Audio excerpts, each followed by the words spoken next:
Buenos días, hermanos. Es un privilegio y un gusto estar aquí con ustedes en esta mañana. Y realmente ese privilegio y ese temor que nos lleva a cada uno de nosotros a vivir como Él quiere, y esa fe que Dios ha puesto en nosotros, es motivo de que nosotros estemos contentos, que estemos alegres y también teniendo una esperanza viva, recibiendo la administración de Dios a través de la palabra, a través de la comunión con los hermanos, unos con otros, la coinonía, a través de los medios de gracia, la oración, y recibamos de Dios, de lo que Dios quiere que recibamos, y de esa manera nosotros reflejemos su gloria, reflejemos lo que Dios quiere que nosotros reflejemos, solamente para su gloria, entendiendo que ya no vivimos para nosotros mismos, sino vivimos para agradar a Dios.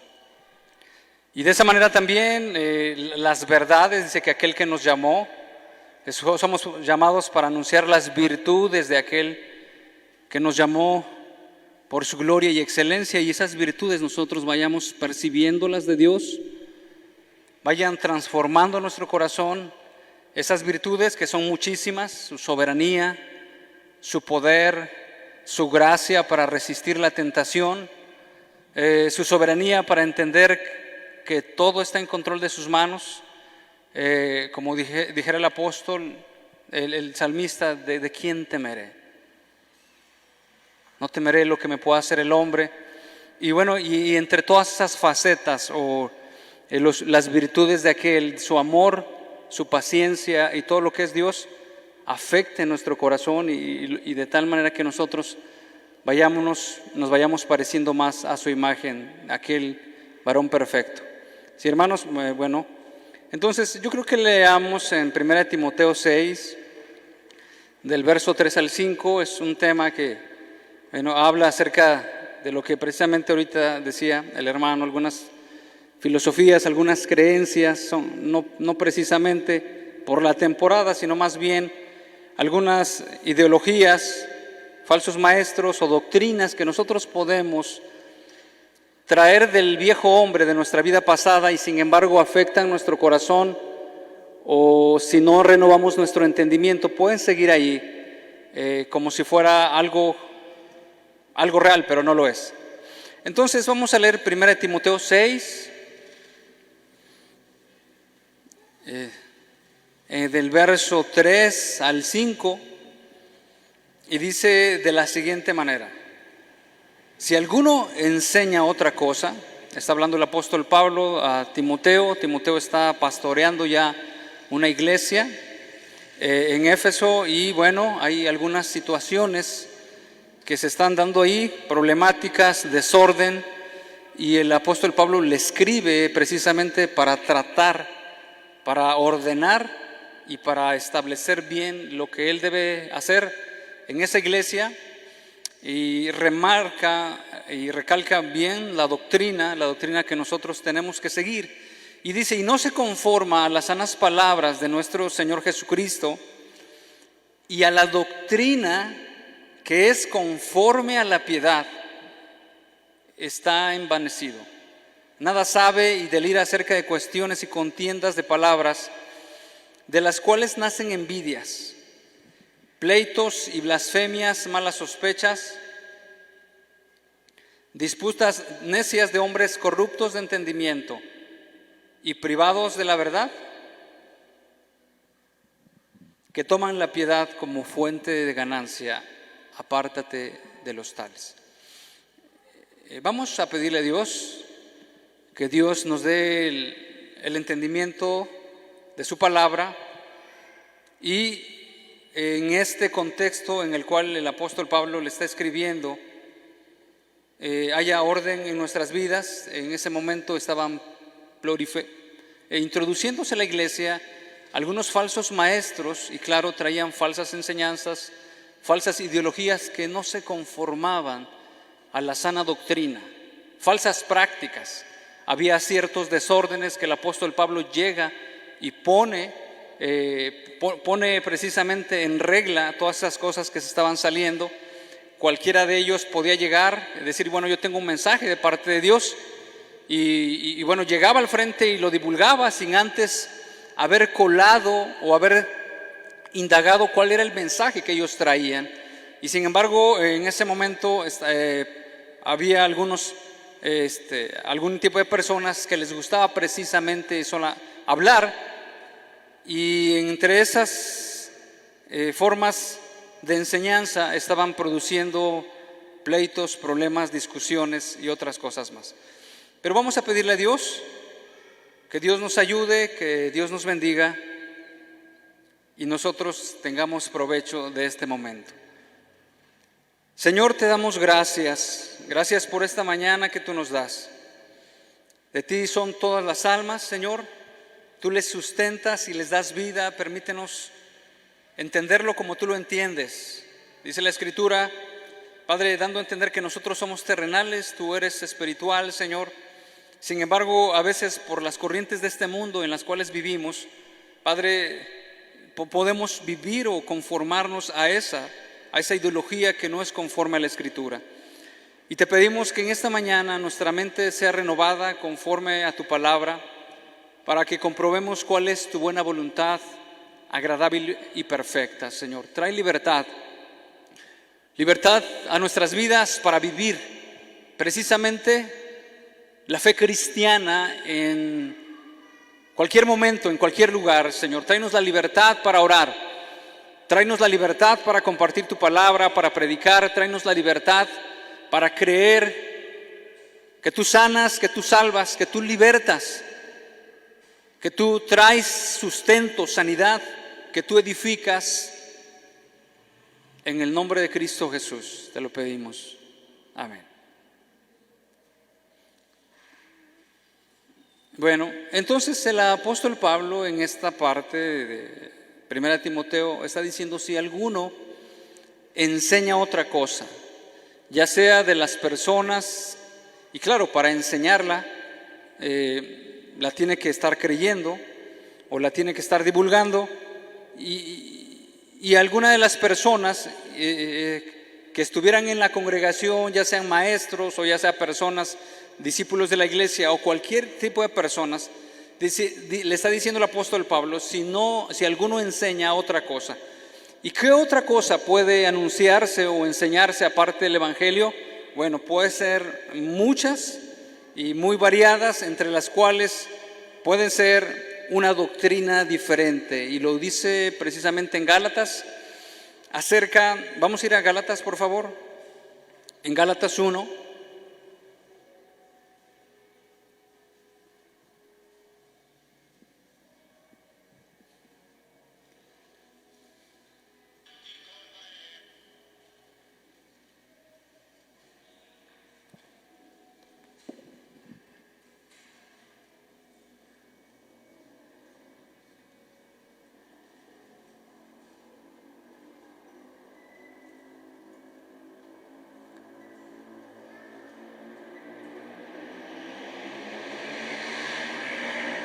Estamos ahí en Gálatas 1, dice en el verso 10, vamos a leerlo desde el verso 9, dice: como antes hemos dicho, también ahora lo repito, si alguno os predica diferente evangelio del que habéis recibido, sea anatema. Y da a entender que hay un solo evangelio. No hay muchos evangelios, solamente es uno, pero algunos que quieren pervertirlo o corromperlo. Dice: si alguno os predica diferente evangelio del que habéis recibido, sea anatema. El verso 10, pues, ¿busco ahora el favor de los hombres o el de Dios? ¿O trato de agradar a los hombres? Pues si todavía agradara a los hombres, no sería siervo de Cristo. Mas os hago saber, hermanos, que el evangelio anunciado por mí no es según hombre, pues yo ni lo recibí ni lo aprendí de hombre alguno, sino por revelación de Jesucristo. Y ya, continúa hablando acerca de su conducta, precisamente antes en el judaísmo y el resultado después de su conversión. Y es evidente que el apóstol Pablo habla. Yo antes vivía de esta manera y el resultado de la gracia y el evangelio en mi vida ahora es vivir de esta manera. Pero los dos puntos que quiero enfatizar aquí en este pasaje es que el evangelio no es de hombres. En primer lugar, el evangelio que nosotros hemos creído, el evangelio conforme a las escrituras, no es invento, ideología de hombre alguno, no es algún pensamiento de alguna persona de cierta manera con capacidad intelectual que se le haya ocurrido escribir la doctrina de la piedad. No es de hombres, no fue traída por voluntad humana, ni precede de ideologías humanas. Y sabemos que el hombre está corrompido, el hombre mismo no puede producir algo bueno. Precisamente la Escritura lo dice, que todos estamos destituidos de la gloria de Dios. Y el otro punto dice que no es para agradar a los hombres. Y el mismo apóstol Pablo está diciendo: si yo pretendiera agradar a los hombres, no sería un siervo de Cristo. Y es precisamente que el evangelio, el mensaje del evangelio no viene a nuestras vidas, ¿para qué? Para darnos por nuestro lado, o en otras palabras, para tenernos contentos, pues precisamente cuando nosotros escuchamos el evangelio de las buenas nuevas, antes escuchamos las malas nuevas. En otras palabras, para que nosotros podamos creer en el evangelio, precisamente tuvimos que haber visto y entendido la condición en la que nosotros estamos. Y es entendible que cuando nos hablan, o cuando nosotros le hablamos a nuestros hijos, o cuando nosotros compartimos la palabra de Dios, lo que dice Dios en la Escritura a otras personas, inmediatamente brota en nosotros un sentimiento de justificarnos y de justificarnos y dar a entender que nosotros no somos tan malos. Y quisiéramos escuchar palabras, y es como palabras que nos den ánimo, y realmente las palabras de Dios nos dan ánimo, nos dan aliento. Pero en primer lugar, lo que Dios quiere hacer con nosotros es que veamos nuestra condición. Que veamos nuestra condición es la condición carnal que nosotros hemos vivido, nuestra vida disoluta en nuestros propios placeres. Y es precisamente cuando uno puede ir al doctor por alguna herida, y lo que el doctor hace, y nosotros quisiéramos que nos tratara más amablemente, que no nos doliera, que fuera lo que nos va a recetar, algo que fuera algo suave y algo leve. Sin embargo, cuando el doctor se da cuenta de la gravedad de nuestro problema, él no puede proceder con nosotros a ser ligero y a ser liviano. Y es precisamente lo que algunas veces nosotros queremos escuchar. Como hombres, dice la Escritura que el evangelio no es de hombres, y no es por hombres, ni es para agradar a los hombres. En otras palabras, no es para tener contentos a todos. El apóstol Pablo en la segunda carta a Timoteo dice que en los postreros tiempos se amontonarán maestros conforme a sus propias concupiscencias, y apartarán de la verdad el oído. ¿Y eso qué quiere decir? Que si a mí me gusta que me prediquen acerca de la prosperidad, entonces yo voy a ir a escuchar a aquellos maestros de la prosperidad, porque eso es lo que me agrada, eso es lo que me gusta. O por otro lado, hablando del humanismo, que el evangelio está centrado en el hombre nada más, o quiero decir que es para agradar a los hombres. Sin embargo, sabemos nosotros que el evangelio es para agradar a Dios, para glorificar a Dios. Ese es uno de los puntos, una doctrina diferente, entre otras ideologías o ideologías que nosotros podemos encontrar, es el misticismo. El misticismo es vivir la vida cristiana en algunas sensaciones que nosotros tenemos. Por ejemplo, usted no valore su cristianismo cuando se levanta temprano, porque seguramente, como a mí me ha pasado, ¿no? Cuando usted se levanta temprano, a lo mejor un poco desvelado, o por el trabajo cansado, uno como que siente que Dios no está con él, algo así. ¿Ustedes no han sentido eso? O sea, como que ese día como que me siento cansado, tal vez Dios no está conmigo. Es algo como algo místico, ¿no? Estar dependiendo nuestra vida cristiana de lo que yo estoy percibiendo, ¿no? Ok, percibiendo solamente en mis propias sensaciones. Ok, por ejemplo, el misticismo puede venir a nuestras vidas como algún sueño que, claro, no se conforme a la palabra de Dios. Y entonces podemos ver algunas personas que se dejan llevar por los sueños nada más. Pero quiero decirle algo, nuestro hermano Martín, que va a la sierra, hay hermanos de la sierra que no saben leer, que no saben escribir y que tienen sueños conforme a la escritura.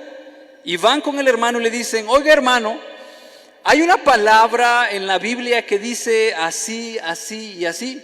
Y el hermano le dice: sí, así lo dice. Entonces ellos confirman, así como el apóstol Pablo dice: voy primero con los que tenían cierta reputación. ¿Es así? Correcto. En otras palabras, que estoy haciendo una excepción porque claramente ha pasado en los hermanos de allá de la sierra, y el hermano en las pláticas que hemos tenido nos da testimonio que son personas que no saben leer, que no saben escribir. Sin embargo, Dios en su misericordia, en su bondad, les está revelando la palabra. Ellos la reciben y van con el hermano: ¿Es esto conforme a la escritura? ¿Es esto conforme a la verdad? El hermano les corrobora y dice: sí, es cierto, hay un pasaje y este pasaje está en este evangelio y así lo dice de esta manera. Los hermanos son ministrados. Pero es muy diferente, hermanos, cuando nosotros nos estamos dejando llevar por sueños, nos estamos llevar por algunas situaciones que vienen a nuestra mente. No, es que yo soñé algo así como que un sueño extraño que nos perturba realmente. Y como todos hermanos, todos nosotros hemos soñado. No creo que ninguno de nosotros no hayamos soñado. Sin embargo, lo que yo quiero decir es que la palabra de Dios, la escritura, todo el consejo de Dios, la voluntad de Dios revelada para nuestras vidas es suficiente para sostener no solo a nosotros, para sostener a nuestros hijos, para darnos luz, para darnos seguridad, para darnos tranquilidad. Y bien haremos nosotros en poner atención al consejo divino, porque esa es la voluntad de Dios. Porque Dios nos está hablando, porque Dios nos está revelando la verdad. Y si en un momento dado nosotros hacemos a un lado la palabra y nos dejamos llevar por ese misticismo o el sensacionalismo, hubo un momento en que en las iglesias, precisamente aquí en una de las iglesias de Tehuacán y en varias de la República Mexicana, llegaba el movimiento de la risa, en el cual llegaba el pastor, según el ungido, oraba por las personas, aquellas personas se caían y empezaban a reírse frenéticamente. Y ellos decían: esto es el gozo del Señor. ¿Ok? Sin embargo, aquellas personas seguían buscando ese tipo de emociones, como cuando en algún momento nosotros podemos decir, bueno, es que ahora la alabanza no estuvo muy bonita. Es un ejemplo, no estoy diciendo eso. ¿Por qué? Porque como que no me hizo llorar, como que no me hizo a mí sentirme algo así como escalofríos, como que no me hizo así sentirme como que yo me elevaba. Sin embargo, hermanos, en primer lugar, lo que tenemos que saber, que la alabanza que se levanta en este lugar y en todos los lugares donde se invoca el nombre de Cristo, ¿para quién es, hermanos? ¿Para agradar a los hombres o para agradar a Dios? Es para agradar a Dios, precisamente. Y es que cuando nosotros perdemos ese sentido de que nosotros venimos a ser adoradores de Dios, de que nosotros tenemos que rendirnos a Él, de que nuestra alabanza no solamente de la boca, sino de nuestra vida debe estar dedicada a Dios. entonces ahora podemos percibir y decir en nuestros propios sentidos, bueno, como que ahorita no estuvo Dios entre nosotros, cuando la razón por la cual deberíamos de ser o venir es a buscar a Dios precisamente y a glorificarlo. Y esto algunas veces pasa por nuestra resistencia de la carne, y Dios quiere que sometamos nuestra carne, sometamos nuestra voluntad, y en esa fe y en la gracia que se está ministrando a través de los cantos. Por eso es preciso que cuando usted cante, cuando usted alabe, no se concentre tanto en las personas que vienen, en las que no vienen, si ya cambió en do mayor o a mi menor o si hizo un bemol, sino más bien usted se concentre en Dios. Usted entienda que está aquí en la tierra, que Dios es soberano, que usted y yo somos minúsculos, y que si Dios nos ha llamado a través de su evangelio, y que si Dios es soberanamente grande y es soberanamente poderoso, entonces llega a su mente una idea como la que le vino al salmista, que dice: ¿y quién soy yo cuando veo los cielos, obra de tus manos? O sea, tú me llamaste a mí. Y entonces en ese momento, en ese tiempo de estar en comunión con Dios, de estar rindiéndonos a Dios, es cuando Dios nos ministra, cuando a nosotros nos vienen palabras de exaltación a Dios, y a lo mejor de diferentes maneras, porque sabemos que Dios es multifacético. Algunos podrán expresar unas palabras de júbilo, otros podrán arrodillarse, otros podrán estar quietos meditando. Pero hay algo dentro de cada uno de los verdaderos adoradores en ese momento. Otros podrán estar recordando una promesa que Dios les dio hace mucho tiempo y las lágrimas le corren en las mejillas de gozo, o simplemente por contemplarse, ser amados por Dios. Y es que no venimos precisamente para sentir un emocionalismo, no, yo quiero adorar porque sino precisamente venimos a adorar a Dios porque Dios es el Dios soberano. Porque Él nos hizo y no nosotros mismos, y no nosotros a nosotros mismos. Pueblo es suyo y nosotros somos ovejas de su prado. Y que realmente en nuestra propia voluntad nunca hubo jamás el deseo, así por sí mismos, de querer hacer el bien. La Biblia dice que todos pecamos y estamos destituidos de la gloria de Dios. Y también dice con respecto a Efraín: cuanto yo más llamaba a Efraín, ¿qué hacía? O sea, más nos llama Dios y nosotros, no quiero. Más nos llama Dios, no quiero. Y bueno, y este punto del cual yo estoy hablando, hermanos, es que nosotros no nos dejemos llevar por algunas situaciones místicas, ¿sí?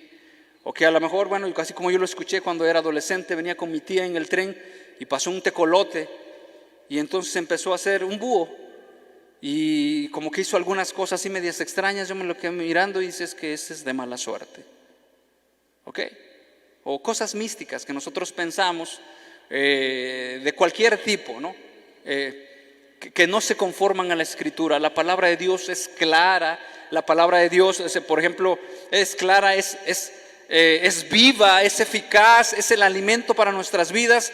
Ha llegado a nuestras vidas para derrumbar todo misticismo, toda idea que se conforma al mundo, y nos trae la libertad y la seguridad para vivir en este tiempo confiadamente en Dios. No necesitamos un crucifijo, no necesitamos un escapulario, no necesitamos repetir 20 Aves Marías, no necesitamos una situación de tantas cosas para pensar que eso nos va a sentir más cerca de Dios, o más espirituales, o más seguros. Cuando Jesucristo dice, el apóstol Pablo está diciendo: estoy seguro que ni lo alto ni lo bajo ni ninguna cosa creada me podrá separar del amor de Dios, de lo bueno y del bien que Dios quiere hacer para mi vida. La palabra de Dios es suficiente.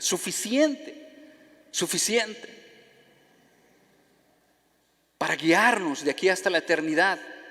No debe haber en nosotros algún tipo de misticismo o que tal vez, no sé, yo tengo que llegar a Dios con cierta, a lo mejor con una actitud así muy agachado, sino más bien esa libertad.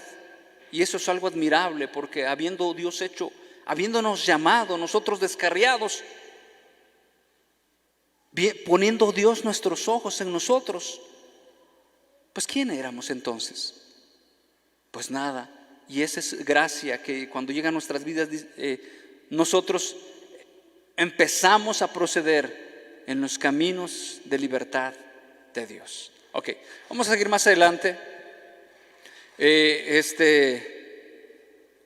O algún tipo de legalismo, porque precisamente aquí en 1 Timoteo está hablando el apóstol Pablo y dice, porque sabemos que la ley es buena si uno la usa legítimamente, y aquellas personas la estaban utilizando de una manera incorrecta.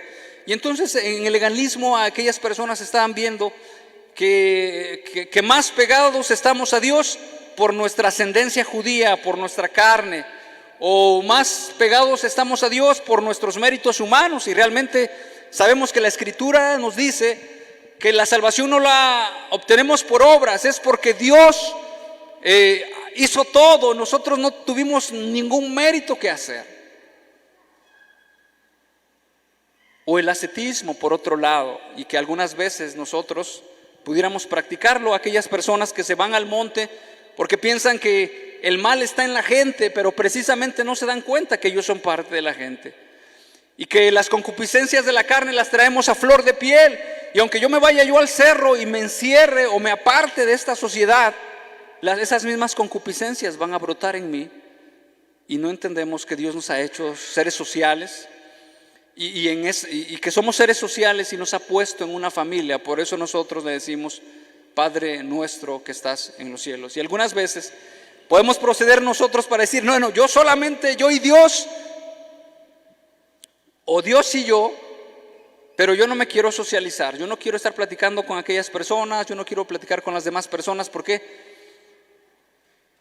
Porque simplemente no quiero yo tener problemas, pero precisamente esos problemas o esas diferencias en carácter nos hacen a nosotros madurar, precisamente.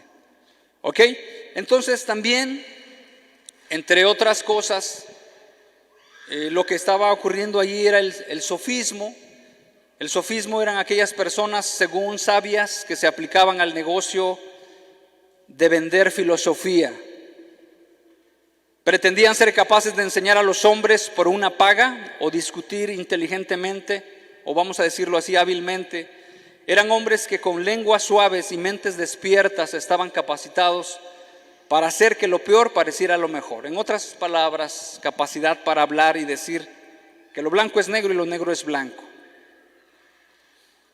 O en otras palabras, la logomaquía es una palabra nueva que aprendí. Logomaquía no la habíamos escuchado, o por lo menos yo. ¿Y qué es la logomaquía? Es una discusión que se atiende a las palabras y no al fondo del asunto. Y algunas veces nosotros podemos caer en ese tipo de tendencia de la logomaquía, estar más interesados en las discusiones que en la práctica de la vida piadosa. O no llegar realmente a la esencia del mandamiento, ¿no? Por ejemplo, el sábado o el domingo, usted y yo podemos empezar a discutir: ¿cuál es el día de reposo?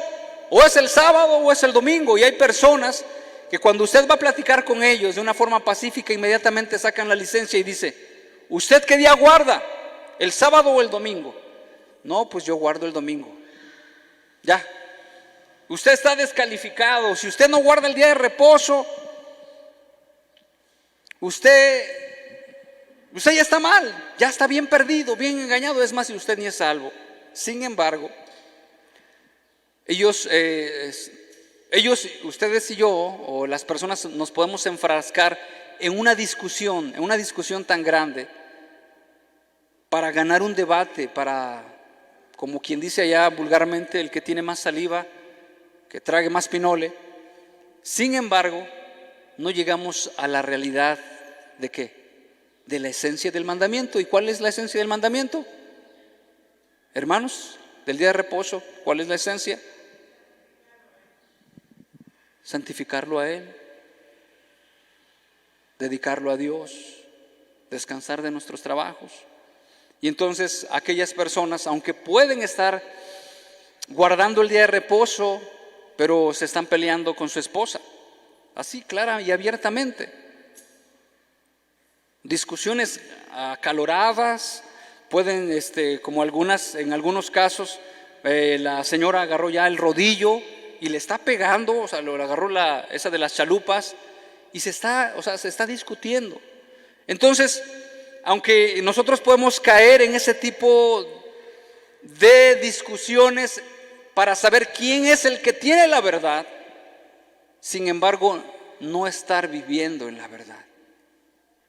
Y ahorita lo vamos a ver, que el Evangelio precisamente, como lo dice más adelante, las sanas palabras del Señor Jesucristo, y la palabra sana se deriva de una palabra que se refiere más bien a higiene. Las sanas palabras del Señor Jesucristo vienen a nuestras vidas para higienizar, para limpiarnos.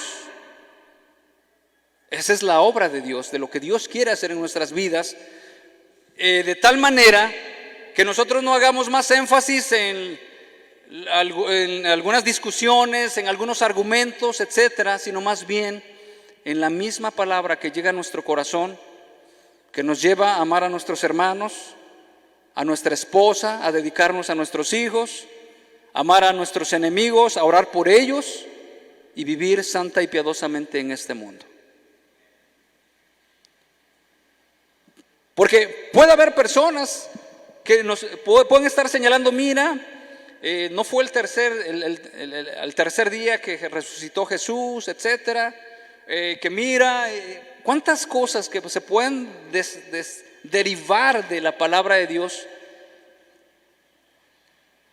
Y algo tan sencillo, a lo mejor es padre de familia, y le dice, oiga hermano, ¿usted les está ministrando la palabra de Dios a sus hijos? En la mañana cuando se levanta, en la tarde cuando se va a acostar, les está pasando lo que la Escritura dice que usted le tiene que estar enseñando, irle desmenuzando la bendita palabra de Dios y mostrarles la verdad, porque la palabra de Dios es fuente de toda verdad. O en otra pregunta, ¿no? ¿Usted está amando a su esposa como Cristo amó a la iglesia? Entonces, no.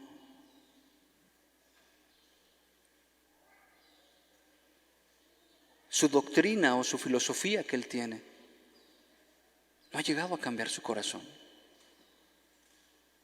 O sea, lo que a él más le interesan son conceptos, son discusiones, son declaraciones, y fulano dijo que así.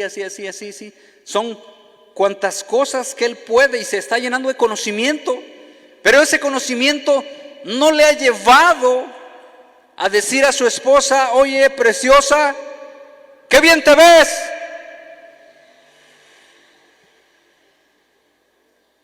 Pero todo ese conocimiento no le ha llevado a ser paciente con su hijo, porque sabemos que nuestros hijos, como igual que nosotros, tienen esa tendencia natural que traemos, y sin embargo en un momento nos pueden sacar de nuestras casillas, nos pueden realmente crear un choque en nuestra mente en algún momento. Sin embargo, la palabra de Dios, la gracia de Dios, la influencia de Dios nos lleva a decir, hijo, ven. A pesar, o sea, a lo mejor no se lo decimos así, ¿verdad? A pesar de que estés de una manera oponiéndote a mí, o sea, rebelando, yo no voy a dejar de amarte. Pero amarte no en el sentido del mundo, ¿verdad? Que a veces consideramos, yo lo amo mucho, es que lo consiento. Lo voy a dejar que haga lo que seas, lo voy a dejar que coma lo que sea, lo voy a dejar que su cuarto lo tenga como sea, cualquier cosa se la voy a pasar por alto. Ese es el falso amor del mundo. El verdadero amor del mundo es yo voy a hacer por ti lo que Dios quiere que yo haga. Voy a amarte, en otras palabras, para darte lo que necesitas. ¿Necesitas 20 pesos? Te los voy a dar. ¿Necesitas comida? Te lo voy a dar. ¿Necesitas abrigo? Te lo voy a dar. ¿Necesitas vara? Te la voy a dar.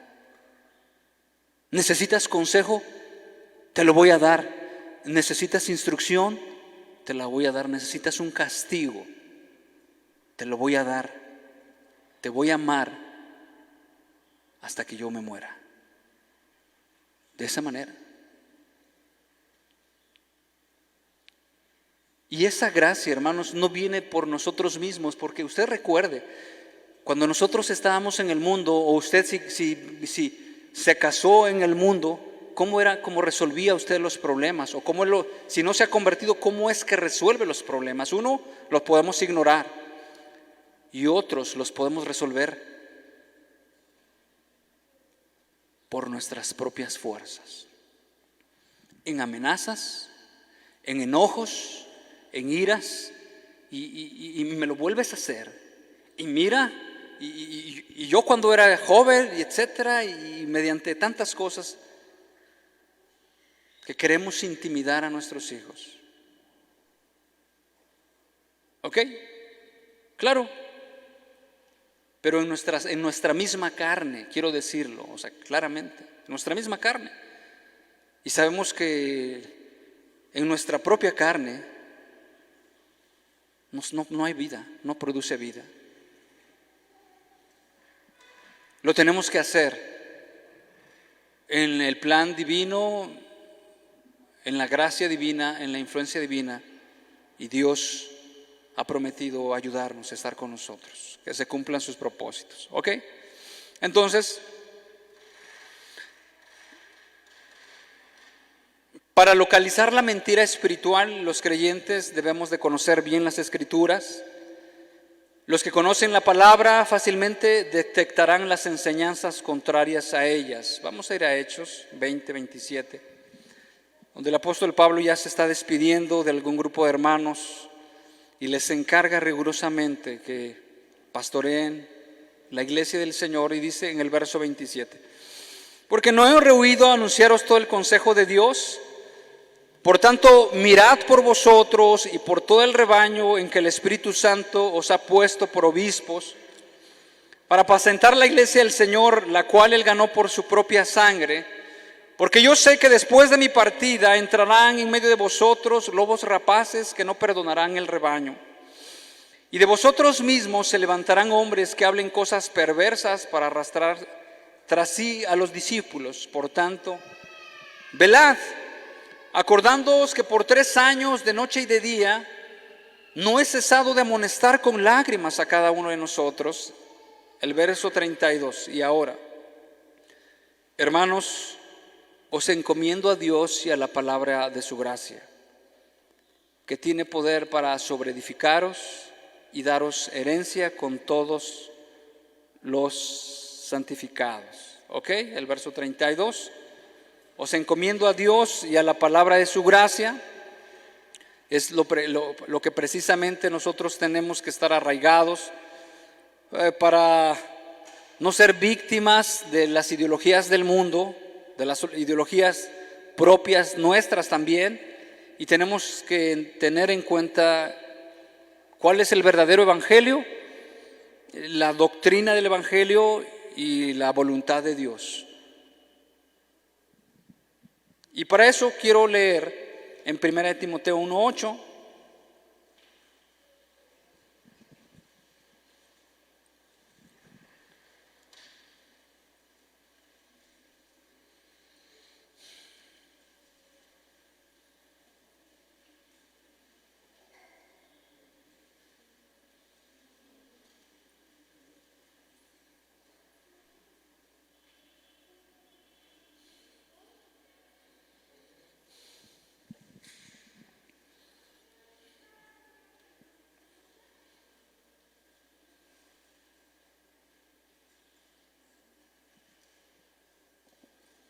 Antes de leer esta parte de 1 Timoteo 1:8, también es asombroso cómo habla el apóstol Pablo a los tesalonicenses cuando les hace referencia la estancia que él estuvo con ellos, y dice: antes bien nosotros exhortábamos y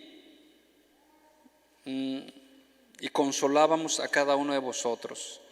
Haciendo este paréntesis, algunas veces nosotros señalamos más los defectos de nuestros hijos o cuando ellos no cumplen con lo que nosotros deseamos que haga, pero algunas veces no le aplaudimos lo bien que ellos hacen. Claro, en otras palabras, en lo que estamos más dispuestos es a señalar todos los errores, o tal vez a regañarlos, pero no estamos dispuestos para abrazarlos, para decirle: ven, hijo, para decir: mira, esto lo que hiciste estuvo muy bien, ok, ven, yo te quiero, o sea, estoy contigo, estar con ellos realmente. Y algunas, lo más probable es que veamos sus defectos, ¿verdad? Y también lo más probable es que nosotros no querramos pastorearlos, no queremos estar con ellos, simplemente los dejamos a la deriva, como algunas veces queremos que aprendan a nadar nuestros hijos, ¿verdad? Yo lo llevo a la alberca, ahí está mi hijo, y lo agarro, le empujo, pum, ahora nada. Yo así aprendí. Y bueno, si nos enseñan así de esa manera, va a ser muy riesgoso y tal vez muy dañino, ¿no? Y algunas veces así nosotros queremos criar a nuestros hijos, ponerlos al filo de la alberca y decir: pum, aprende, ya te di la primera lección. Pero bueno, necesitamos nosotros estar con ellos y decirle cómo se hacen las cosas. Es muy curioso, muy importante. Por eso es como dice el libro de Proverbios en todos los primeros capítulos, y dice: hijo mío, hijo mío, hijo mío. ¿Qué habla eso de hijo mío? Es una constante intervención del padre de familia para con su hijo, una constante intervención. Ese padre no se aparta, no se hace ajeno a la vida del hijo y lo deja crecer por su lado y después quiere pedir fruto, sino más bien es un padre que se involucra en su vida del niño y le va mostrando a través de la palabra de Dios lo bueno, lo malo, y le está amonestando: hijo mío, no te olvides de mi ley, y tu corazón guarde mis mandamientos. Hijo mío, si los pecadores te quisieren engañar, hijo mío, no consientas. Hijo mío, en otras palabras, mostrarle la palabra de Dios es así, esta es la verdad.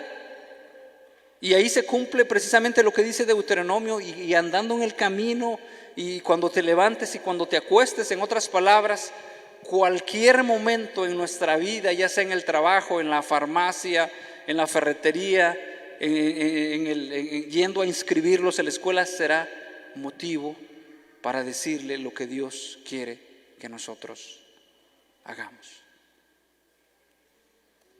Y para eso necesitamos la palabra de Dios, porque bueno, no podemos hablar de algo que no sabemos, y no podemos nosotros aconsejar algo de lo cual no hemos sido aconsejados de parte de Dios. Seguimos más adelante. 1 Timoteo habla del Evangelio, porque precisamente en esta epístola a Timoteo algunos maestros estaban infiltrándose, y lo que se recalca ampliamente el Evangelio.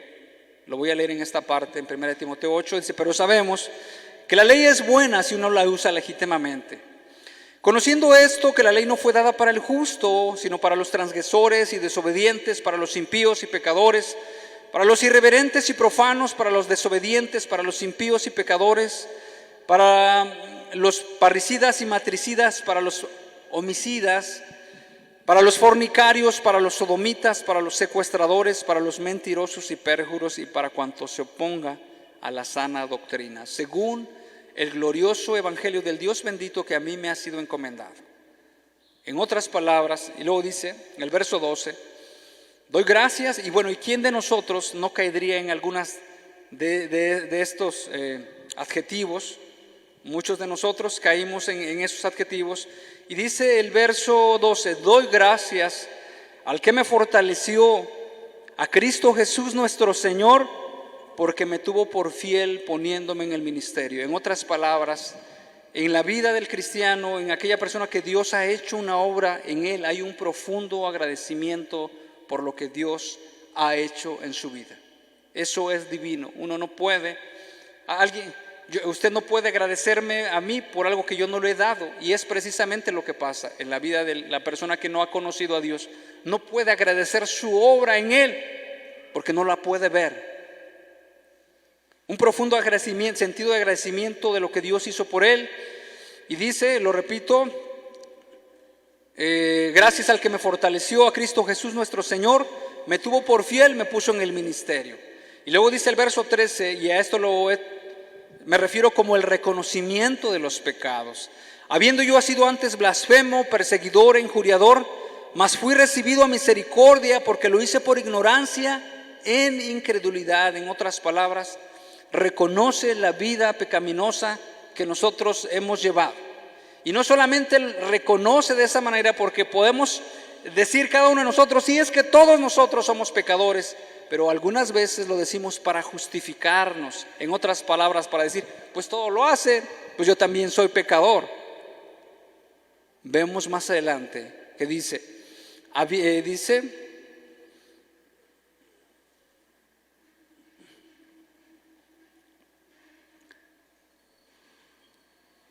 pero la gracia, en el verso 14, de nuestro Señor fue más abundante con la fe y el amor que es en Cristo Jesús. El sacrificio de Jesucristo, el entendimiento de lo que Dios hizo por nosotros, y fue la misericordia de Dios. Y dice el verso 15, palabra fiel y digna de ser recibida por todos, que Cristo Jesús vino al mundo para salvar a los pecadores, de los cuales yo soy el primero. Y aquí el apóstol Pablo mismo lo dice, yo soy el primero de los pecadores. En otras palabras, está diciendo, el que se ve a sí mismo como aquella persona que no hizo pocos pecados, que hizo muchos, que practicó muchos. Y es así, que nosotros cuando vemos nuestra condición y cada vez que nos humillamos delante de Dios y que buscamos a Dios y entendemos una porción de la Escritura, o Dios nos hace entender su grandeza, pero también ahí nosotros entendemos la vida que antes nosotros llevábamos. Rebelde, blasfemo, perseguidor de la iglesia, etcétera, y todo eso. Y llegamos en un punto a decir, Señor, sí, el más pecador fui yo, no son los demás. Algunas veces nos podemos victimizar en el sentido de que es que esto me está, o sea, yo soy víctima del pecado, y bueno, y me estoy enojando, y es que el enojo está como queriendo entrar en mi corazón, y ahora la envidia ya está entrando en mi corazón, ahora ya la lujuria quiere entrar. Bueno, no se victimice, ¿sí? O sea, y es lo que me está haciendo mi vecino, y es que me dijo, y es que no aguanto. Usted se está victimizando. Usted tiene que entender su responsabilidad. No se victimice, o sea, entienda, el que está podrido es usted y yo. O sea, el que está corrupto de corazón, el que está corrompido, o sea, un problema de su corazón, precisamente es usted mismo. No se victimiza de que, bueno, me están haciendo, yo me estoy siendo afectado por esto. Miren, es que mire, mis ojos se están desviando. No se victimice, es usted el que lo está haciendo. Y bueno, continuamos. Y luego dice el verso 17, por tanto, al Rey de los siglos, inmortal, invisible, único y sabio Dios, sea honor y gloria por los siglos de los siglos. Amén. En otras palabras, para glorificar a Dios.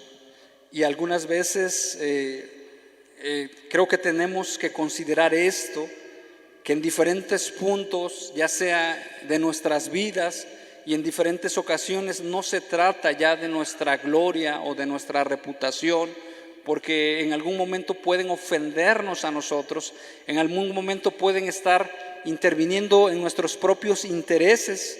Sin embargo, la Escritura dice claramente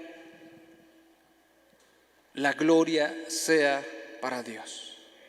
La gloria no es para el hombre. En otras palabras, si yo voy a criar hijos, los voy a criar para la gloria de Dios.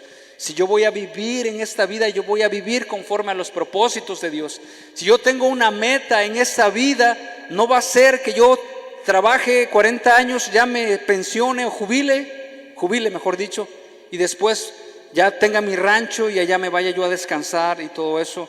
¿Por qué? Porque yo ya no quiero ya trabajar, sino los propósitos, la meta, la voluntad de Dios para nuestras vidas. Bien dijo el apóstol Pablo en Gálatas 2:20, ya no vivo yo, Cristo vive en mí. Ahora ya no busco yo mi gloria, ya no busco yo mi reputación, sino más bien en todo lo que hago, en esta discusión, en esta situación con mi hijo, ya no voy a ver por mis intereses o porque esto me está haciendo quedar mal delante de las personas, sino más bien lo que yo voy a hacer es lo que glorifique a Dios. Y la esposa dice, entonces, ¿qué glorifica a Dios? Que yo le responda a mi marido, es que mi marido no se está levantando, o sea, es que es muy lento, es muy pasivo, y yo lo que he hecho es picarle. O sea, ¿cómo picarle? Pues ya le dije que es un dejado, ya le dije y ahí está. ¿Eso glorifica a Dios? No glorifica a Dios. Pero aquella mujer puede decir, pues es que mi esposo no entiende. Es que mi esposo, usted si lo viera. Y además la esposa se empeña en estarle diciendo sus defectos, sus verdades, si tú fueras otro, y si tú fueras así y asado. Entonces el asunto se complica y lo que Dios quiere es que glorifiquemos a Dios en nuestras vidas. En cualquier situación que nosotros atravesamos, que Dios nos dé la gracia, con nuestros hijos también, nos pueden en un momento dado avergonzar o hacernos quedar mal. Lo que nosotros debemos de entender, ya no es mi reputación. Lo que Dios quiere es que yo tenga humildad y he de reconocer la condición de mi hijo, la condición de mi hija. Y si ya no se trata de mi reputación, se trata de la gloria de Dios o la reputación de Dios, yo voy a hacer lo que Dios quiere que yo haga, pero ya mi reputación no está en juego. Yo ya morí desde cuándo. Pero algunas veces eso puede más en nuestras vidas y empezamos a buscar nuestra propia gloria. Bueno, termino con esta parte. Dice, y no se conforma a las sanas palabras de nuestro Señor Jesucristo, que es conforme a la piedad. Hace rato lo dije, que esa palabra sana se refiere a higiene. Y las palabras del Señor Jesucristo higienizan nuestras vidas, nos van limpiando.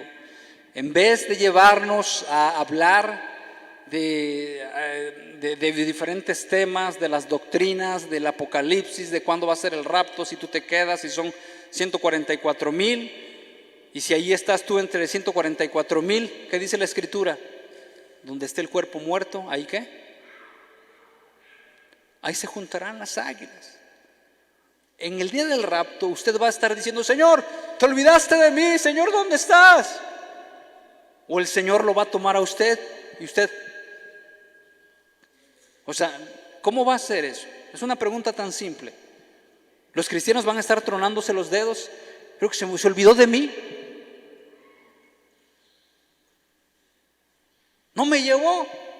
Y entonces usted agarra mi celular, híjole, pero no puedo yo comunicarme, ¿qué voy a hacer? No se dio cuenta de mí que me estoy quedando. No va a ser así, hermanos. Precisamente Dios lo va a tomar donde usted esté trabajando. Dice la Escritura, dos van a estar en un ¿qué? En un molino. O sea, en nuestros tiempos, ¿dónde van a estar dos? A lo mejor lavando, dos señoras. A lo mejor van a estar de compras, dos señoras se van en el súper, un carrito y otro carrito y van. Una es tomada y otra dejada. Usted no se preocupe. ¿Que necesitamos doctrina acerca de los tiempos finales? Sí la necesitamos. Como necesitamos mucho más doctrina práctica en otros asuntos. también muy importantes, ¿sí? O sea, no porque no sepamos del Apocalipsis, vamos a decir que bueno, entonces ya estoy yo bien extraviado y perdido. Hermanos, porque, bueno, es una pregunta mía. ¿Qué más necesita un padre de familia? ¿Más doctrina con respecto a la crianza de los hijos y vida en familia? ¿O saber cuántos van a ser si voy a estar yo entre los 144,000 sellados? ¿Qué más necesita ese padre de familia? Necesita esa doctrina. La doctrina para vivir en la piedad. La doctrina que lleva a amar a los demás, la doctrina que nos lleva a ser pacientes. Y la misma Escritura lo dice en Gálatas. Más el fruto del Espíritu es amor, gozo, paz, paciencia, benignidad, bondad, fe, mansedumbre y templanza. Contra tales cosas no hay ley. Pero eso es algo divino, porque en nuestras propias fuerzas alguna vez lo intentamos tener paz y llega la incertidumbre. Algunas veces intentamos amansar nuestro carácter y ¿cómo terminamos? Terminamos más agresivos. Jesucristo dice: sin mí nada podéis hacer.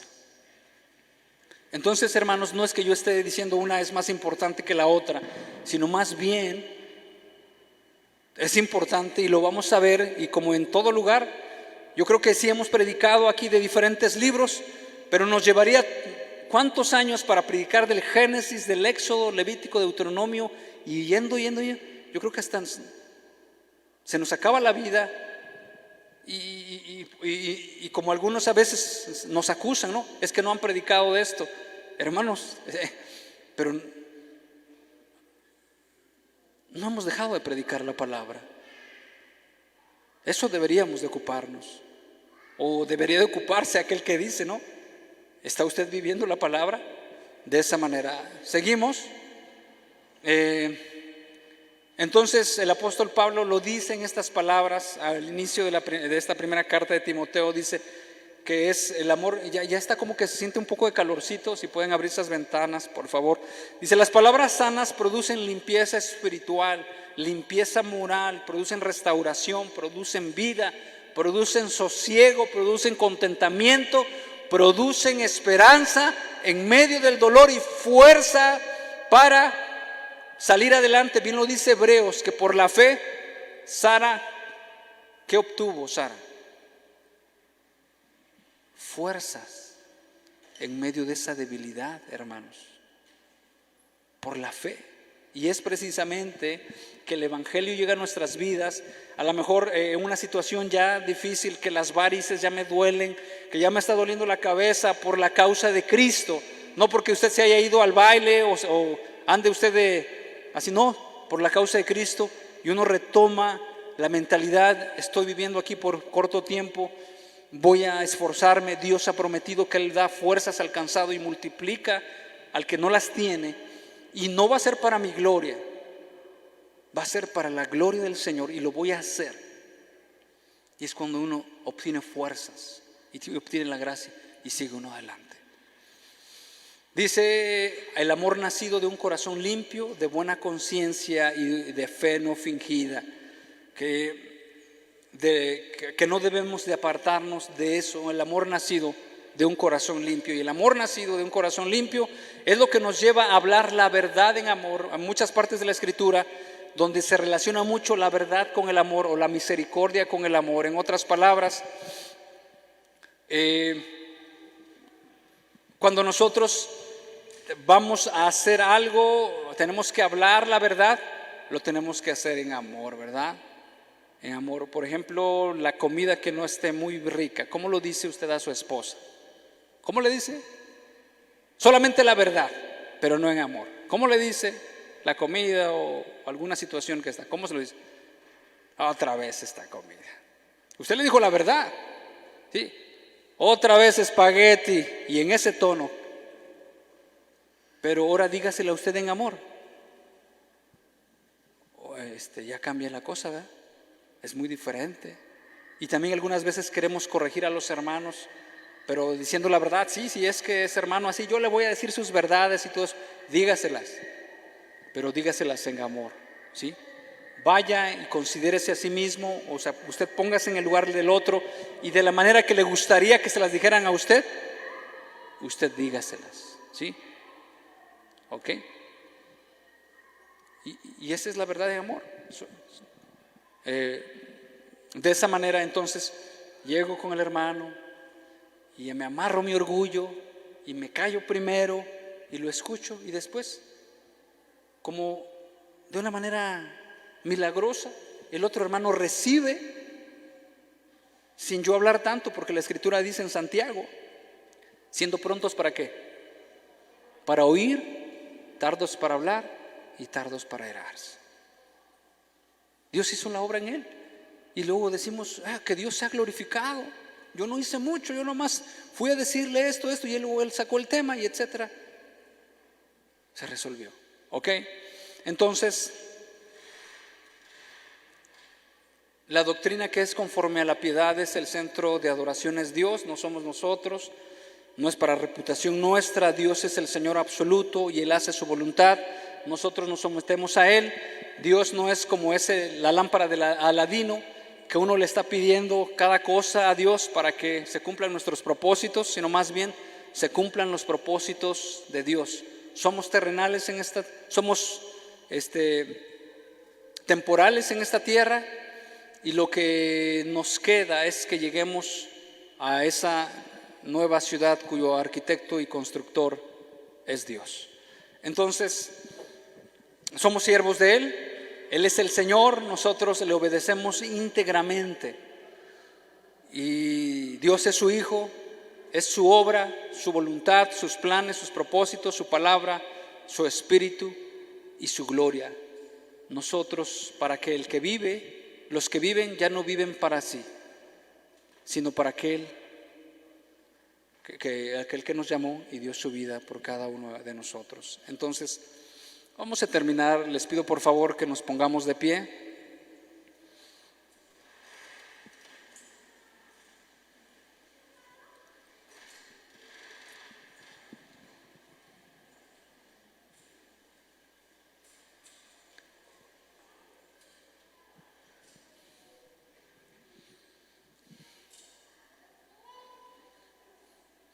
Dice, si alguno enseña otra cosa